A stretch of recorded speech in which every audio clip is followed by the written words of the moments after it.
KFI AM 640 is later with Mo Kelly. We're live everywhere on the iHeartRadio app. And of course, the big item today is day 2 of the RNC, the Republican National Convention.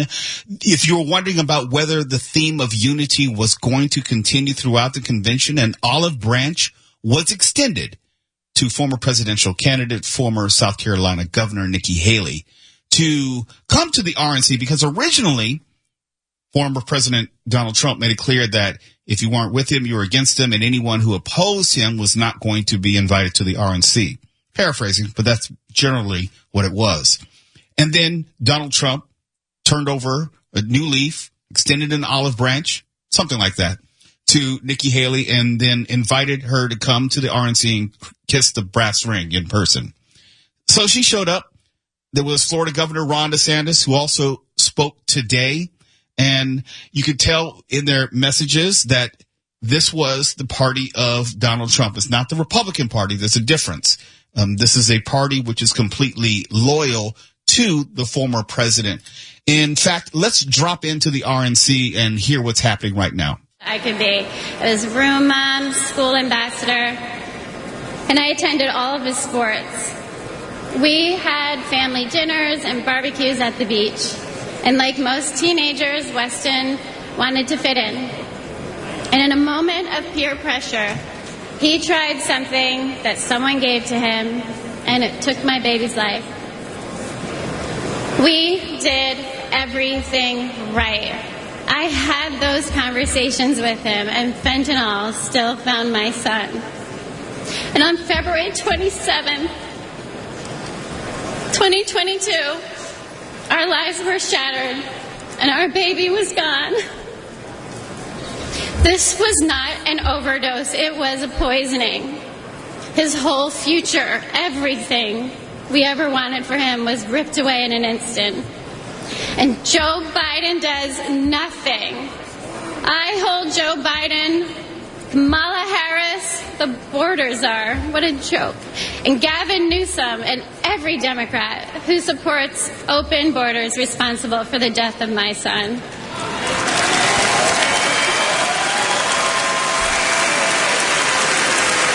Case in point, the other speakers will go after Joe Biden.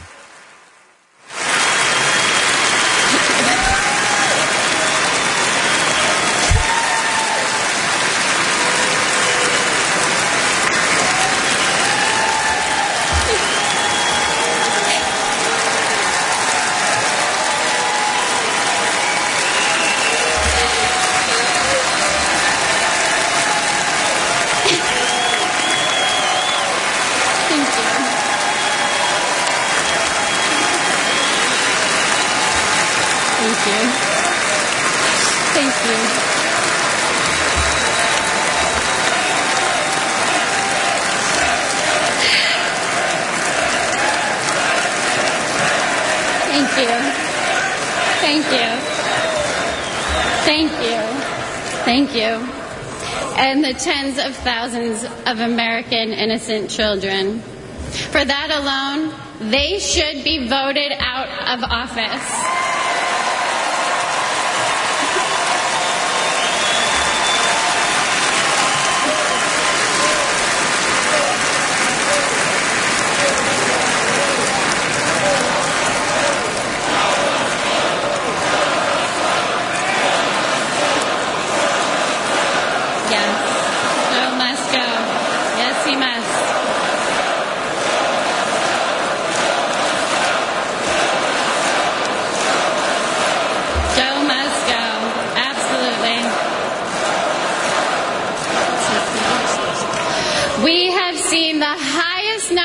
Fentanyl deaths during the Biden-Harris administration, and fentanyl is now the #1 killer of Americans ages 18 to 45, and it is quickly becoming the leading cause of death for teens, with 14 and under being the fastest growing demographic.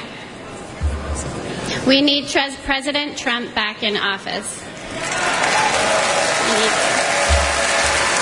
We need a president who will seal the border, aggressively prosecute drug dealers, and stop Communist China from poisoning our children.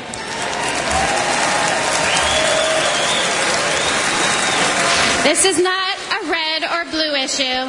This is a red, white, and blue issue. And fentanyl doesn't care if you're black or white. It does not discriminate. This is an American issue. We need a president who will call the drug cartels what they are: terrorist organizations. You're listening to Later with Mo Kelly. That was Ann Fundner, whose son died of fentanyl-laced pills. She is speaking right now at the Republican National Convention. We will continue to monitor it and drop in and drop out and talk about some of the events and speakers of the day throughout this hour. It's Later with Mo Kelly, KFI AM 640, live everywhere in the iHeartRadio app. You're listening to Later with Mo Kelly on demand from KFI AM 640.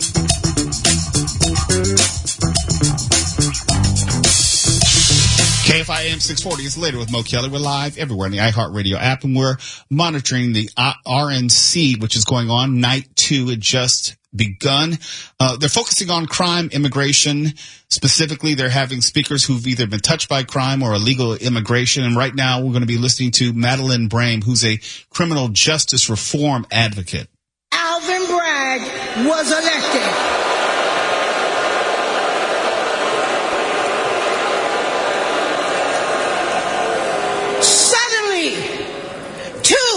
Of the homicidal maniacs responsible for my son's death had their gang assault and murder charges completely dismissed.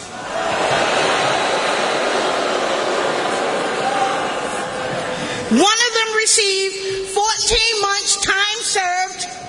Alvin Bragg charged her with assault with a shoe. And another one was sentenced to 7 years. I later learned that Alvin Bragg often dismisses and reduces dangerous criminals. He wants to clear the jails and return violent felons onto our streets every day. The injustice was devastating for me and my family. I don't want anyone else to experience the senseless pain that many other victims across this United States of America have to live with every day. So I decided to use the voice that God gave me to be the voice for the voiceless across America.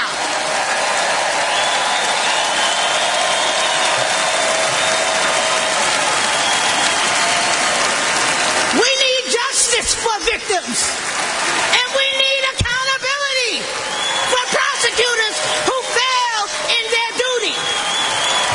Soft on crime prosecutors like Alvin Bragg in New York, Kim Fox in Chicago, and George Gascon in Los Angeles have turned our great country and cities into war zones. Neglected communities like mine are suffering. And who else in here is sick and tired of being sick and tired?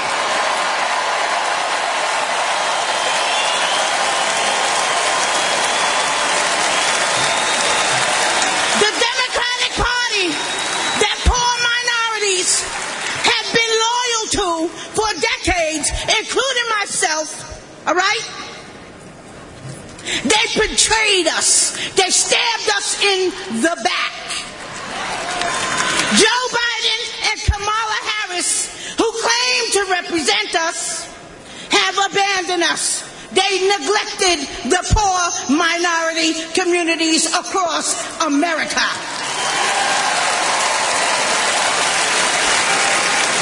But mine eyes have been opened.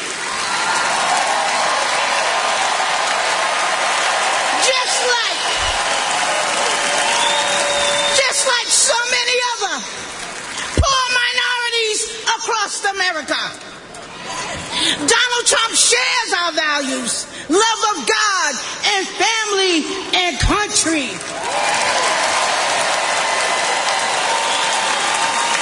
He's been a victim of the same corrupt system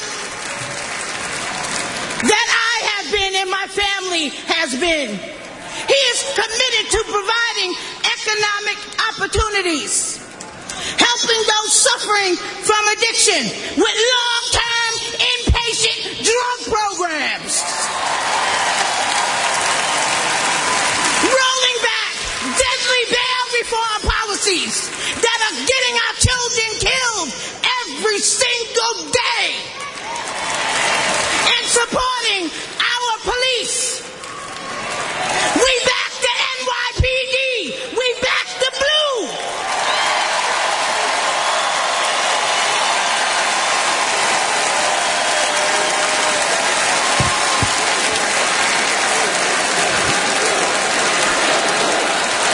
Okay, we're going to come back to this mother who's a justice advocate, Madeleine Brame. She blames illegal immigration and also soft on crime prosecutors, district attorneys for what has happened to her family. Just as a side note, I find it interesting that they packed in all the minorities and illegal immigration on the same night. Well done, RNC. Well done. And also, I wonder, where is Tim Scott? He spoke last night, right? Senator Tim Scott. I wonder if he's still getting married. Because he he unveiled his fiance / girlfriend / special buddy during the campaign when he was running for president.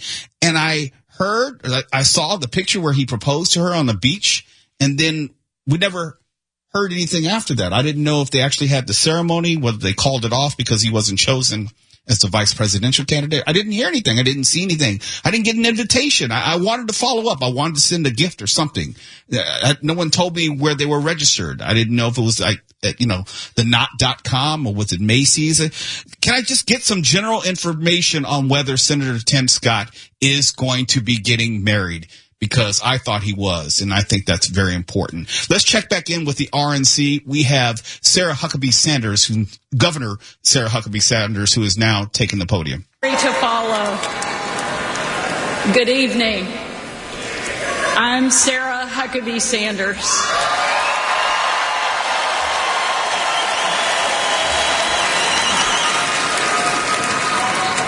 And before I get started, I want to say I have always been proud to stand with President Trump, but never have I been more proud than to stand with him right now, tonight.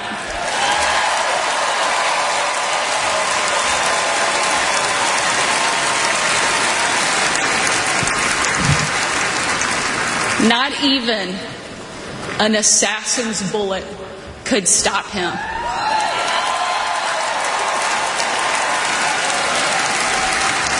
God Almighty intervened because America is one nation under God, and He is certainly not finished with President Trump.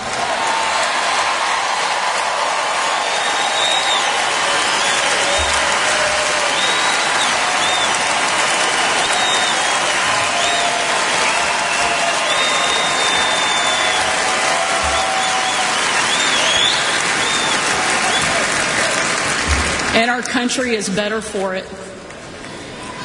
I am here tonight as America's youngest governor, the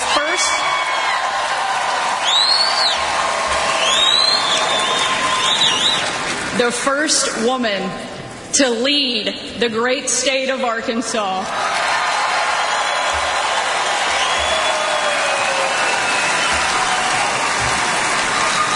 And most importantly, a mom to 3 amazing kids, Scarlett, Huck, George.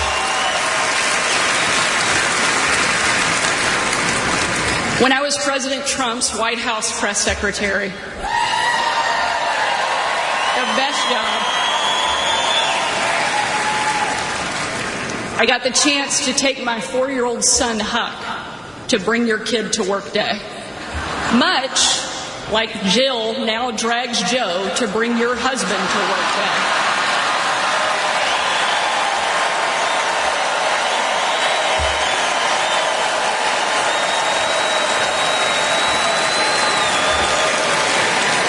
And while I was briefing the president on the upcoming event in the Oval Office, all of the kids who were attending that day gathered in the Rose Garden getting ready to meet him.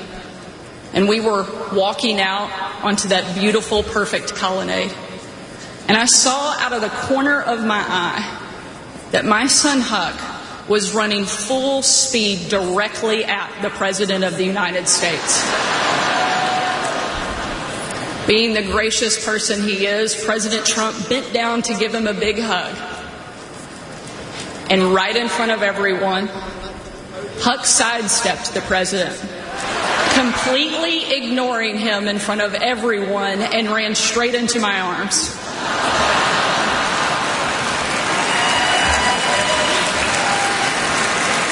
For my 4-year-old son, the most powerful man in the world had nothing on his mom.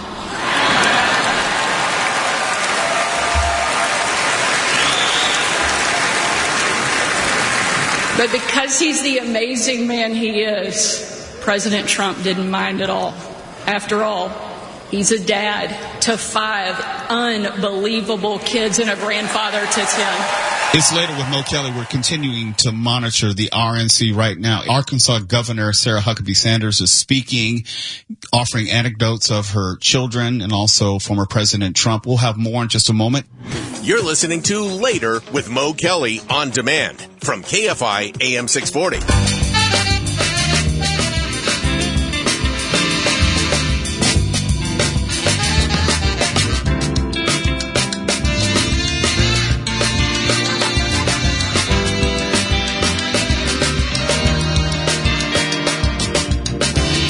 KFI AM 640. It's Later with Mo Kelly. We're live everywhere in the iHeartRadio app as we continue to monitor the RNC tonight. Thematically, it's about crime and illegal immigration.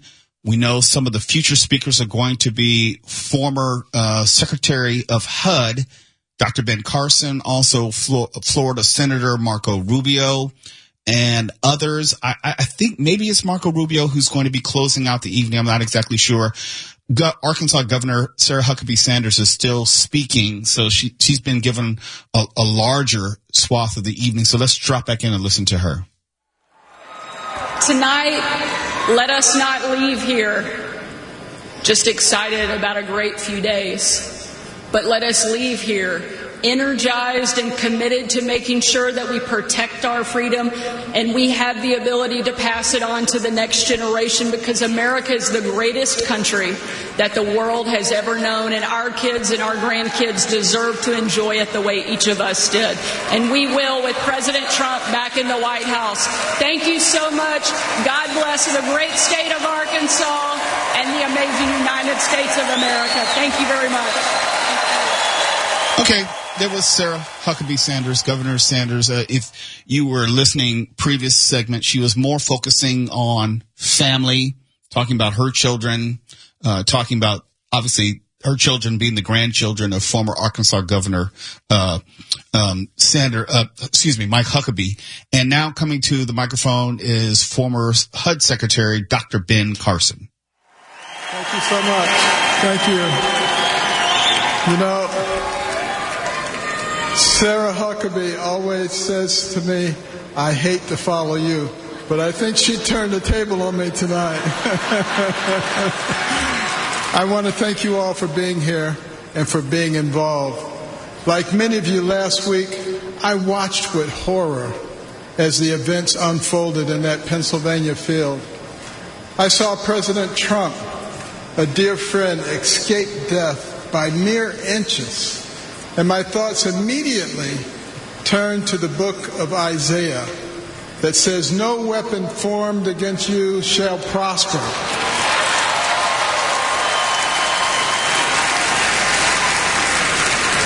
Well, let me tell you the weapons that they used. First, they tried to ruin his reputation, and he's more popular now than ever.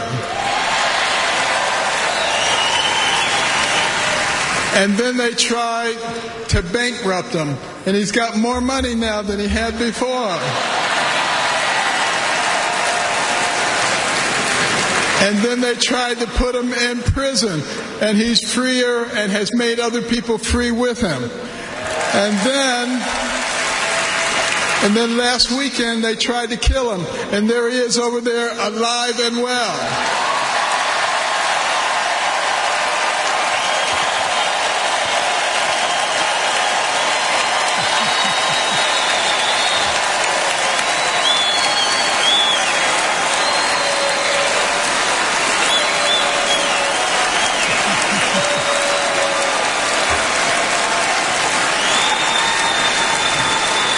You know, I have no doubt that God lowered a shield of protection over President Trump. And I join millions of Americans in thanksgiving for President Trump's safety. And I encourage you to join me in praying each day for his continued protection. You know, our hearts go out to the victims in the audience. Let's also pray for them and their families. These events have brought unusual clarity to the times we are living in. We have all harbored the nagging feeling that everything we love is slipping away. All you have to do is turn on the television. The free press, a pillar of any free society, has abused the public trust and resorted to lies, deception, and disinformation. They divide us along lines of race, class, and gender, rather than uniting us around our shared bond as Americans. Our government has been no better, shredding our Constitution and upending the rule of law. We have a wide open border, a broken education system, and chaos breaking out around the world. And on top of it all, we have a president who, well, if you can't say anything good, don't say anything at all. But ask anyone around the world, what does it mean to be an American? Most will tell you that it means unlimited opportunity. That where you begin in life doesn't dictate where you will end. That's the America I grew up in. In no other country could a poor inner city kid raised by a single mom make it to an Ivy League school, then to medical school, become a successful neurosurgeon, run for president, and eventually become a member of the president's cabinet.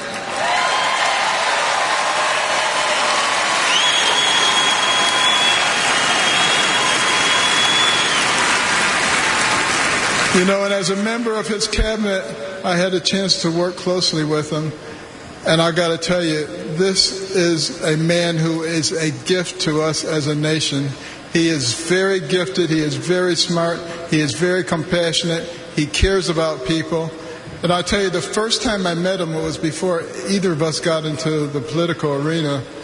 And we were at Mar-a-Lago, and someone came up to him and said, "Mr. Trump, Rod Stewart just walked in." And he said, "I don't care. This is Ben Carson."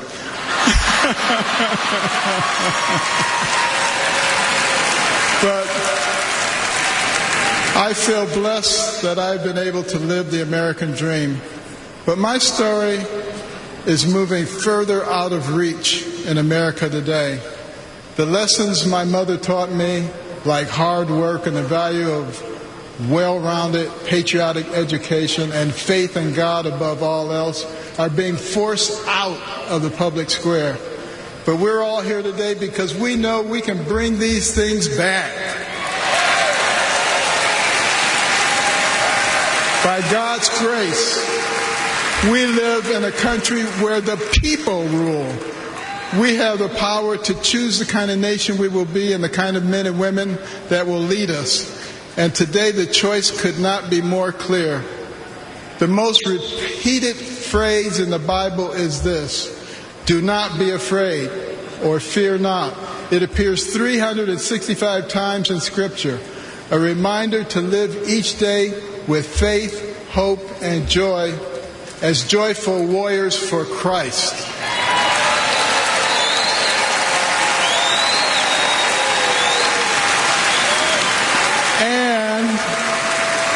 And when God is with us, nobody can stand against us. With this assurance from the Almighty, Even the face of evil itself cannot shake our resolve. We will keep fighting, we will keep praying, and by the grace of God, we will save our country and re-elect President Trump together with Vice President Vance this November. And I want you to remember this. In 1831, Alexis de Tocqueville came to America to study our nation because the Europeans were fascinated. They wanted to know how could a nation barely 50 years old already compete with them on virtually every level. So he looked at our government and he was duly impressed by our checks and balances and separation of powers. And then he looked at our business environment and he was duly impressed by how we encourage entrepreneurship and innovation. And he looked at our educational system and he was blown away by the fact that he could find a mountain man in the middle of the woods who could read, who could tell him about the Declaration of Independence. But the thing that impressed him the most was when he went to our churches and he heard those inspirational sermons from the pulpits that inspired a ragtag bunch of militiamen to defeat the most powerful army in the world and gave the American people a moral base. You're listening to Later with Mo Kelly, KFI AM 640. We're live everywhere on the iHeartRadio app as we continue to monitor night 2 of the RNC. Speaking right now is former HUD Secretary Dr. Ben Carson. After him will be Senator Marco Rubio, and I believe the final speaker, the headline speaker for the night, is the daughter-in-law of former President Trump, Laura Trump. That is next. KFI AM 640 live everywhere on the iHeartRadio app. You're listening to Later with Mo Kelly on demand from KFI AM 640.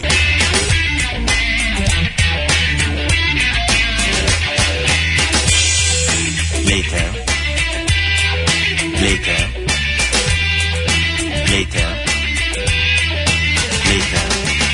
KFI AM 640, Mr. Mo Kelly here. We're live everywhere on the iHeartRadio app. We're continuing to follow the events in Milwaukee at the RNC. It's night 2, focusing on crime and immigration, border security. Florida Senator Marco Rubio speaking right now. Now, under Biden, high prices devour paychecks. Criminals and drugs are allowed to flood into our country and terrorize our people.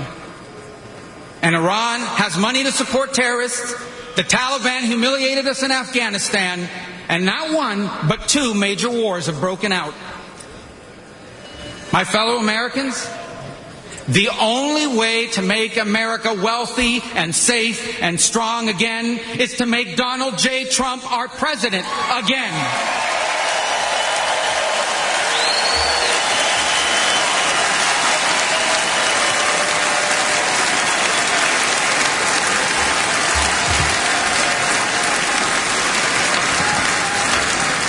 Our country has been injured by the bad decisions of weak leaders. But now, though bloodied by our wounds, we must stand up and we must fight.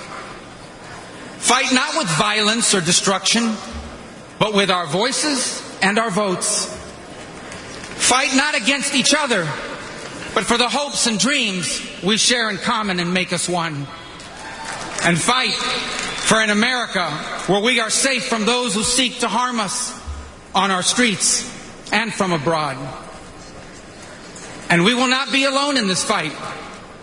For leading us in this fight will be a man who, although wounded and facing danger, he stood up and raised his fist and reminded us that our people and our country are always worth fighting for.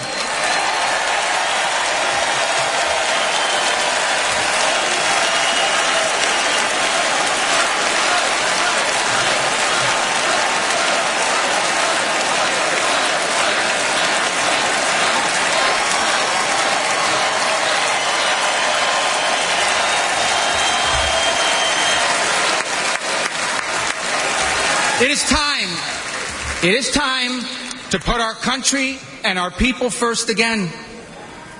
And if we do, together, we will make our people wealthy again. If we do, together, we will make our country safe again. Together, we will make Donald Trump our president again.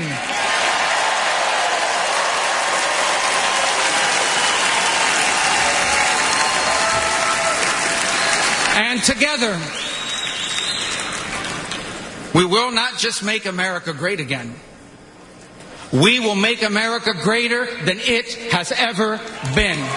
Thank you. God bless you. That was Florida Senator Marco Rubio. I guess he's like the penultimate speaker tonight. We know that daughter-in-law of the former president, Laura Trump, is set to close out the evening. She is now approaching the dais. We'll close out the RNC Night 2 and also this hour with Laura Trump.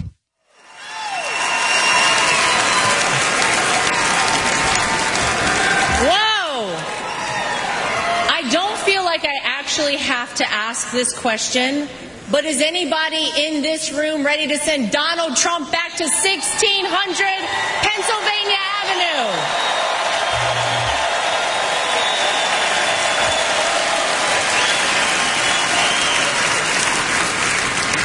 Well, it may not be a surprise that I actually had a very different speech that I was prepared to give up here tonight.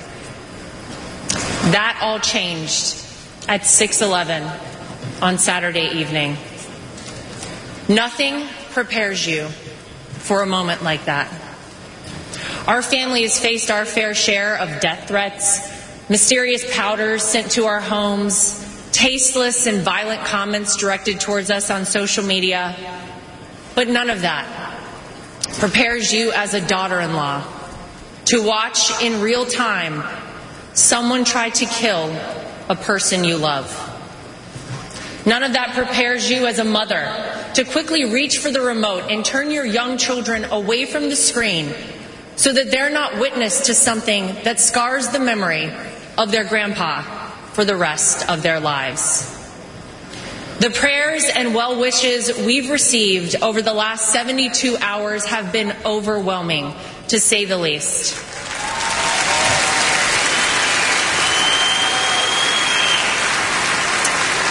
And my heart goes out to the family who lost a husband and a father because of this senseless act.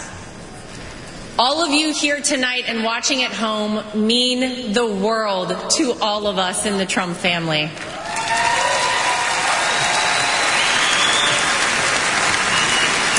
If Donald Trump has shown us anything, it's that when it feels impossible to keep going, those are the times we must keep going.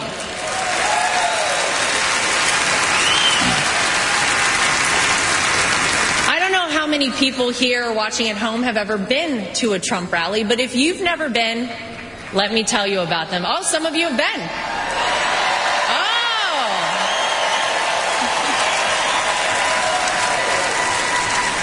Regardless of how the media have painted these rallies, you would be hard-pressed to find and to join a happier group of people coming together over their love for the greatest country on earth, the United States of America.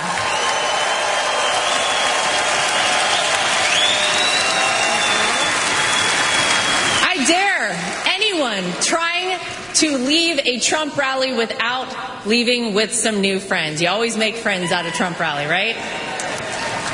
Veterans, teachers, blue-collar workers, white-collar workers, active duty military, police officers, firefighters, small business owners, Latino supporters, Christian supporters, Jewish supporters, black supporters, white supporters, Asian supporters, gay supporters, Republicans, independents, and yes, even Democrats.